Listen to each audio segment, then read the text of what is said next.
I do feel like, even though it's rather slowly, I feel like I'm getting just a little bit better in understanding how this game really works. Which I feel like you don't really get a good idea until, sadly, not until you get into Masters. I feel like, and people that got into Masters or are in Masters or just, have been there for a while will tell you the same thing. Like, Street Fighter rank doesn't really start until you hit Masters, and then the real game starts. Because up until then, you're just learning about how it all works out and what works and what doesn't, and then understanding. And then now you start playing people that understand the game, understand your character, know how to counter them, and then it becomes more mind games than just a physical execution of moves, right? Because I think that when I was climbing through the ranks, if anything, the hardest thing for me was just like being able to uh, execute combos, execute specials, linking them together, doing drive rush, right? How many times did I just try to drive rush and instead I'm just there like pressing parry and just parrying and just parrying? Or how many times I'm just trying to do a super and instead I do absolutely nothing and then it buffers out late. Or on wake up trying to do wake up super or wake up anything and it doesn't come out.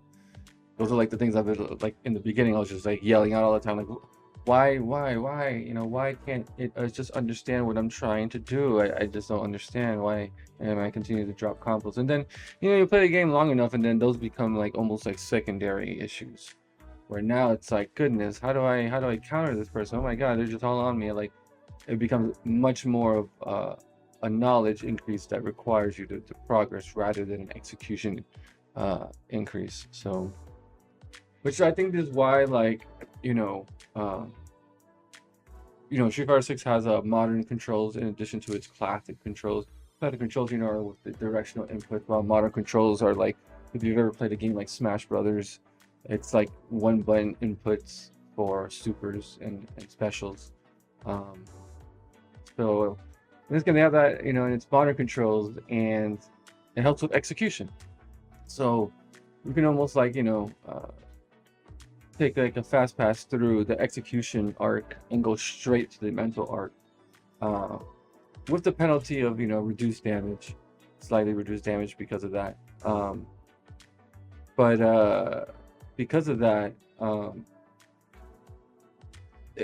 after a while the control scheme barely matters, right? It's about the knowledge that you have about the matchups and the characters and how to play against each individual person and develop like recognition for patterns and such. So, which has nothing to do with control scheme, at all. Um, though, obviously modern, has instant reactions, inputs to a certain degree. Um, Already over the past couple, years of this game being out, um, classic players still are the ones that are kind of dominating over modern players. Even though modern, there has been a couple, appearances in top eight from modern players, but a lot of the seasoned people that have been playing, these Street Fighter games for years and years, or just fighting games in general, are so accustomed to classic that, um, even myself, like trying to switch over to modern, it just didn't translate. My execution got worse. I just couldn't comprehend the button layout. But for people that are brand new and trying to break through in this world of fighting games, modern controls might be for you, and yeah, there's a slight penalty of like, uh, you get a little bit of damage reduction, but you get rewarded with execution and reaction time, which can go much more a long way in many scenarios in this game. So, but does that mean if you're brand new you should go to modern controls? Not necessarily. I personally also like to do classic controls because I don't know, something about actually pulling through and executing some of these extremely hard combos and complicated inputs. It feels rather rewarding when you actually do it in a match. It's hard to explain, but if you've been there, you definitely understand.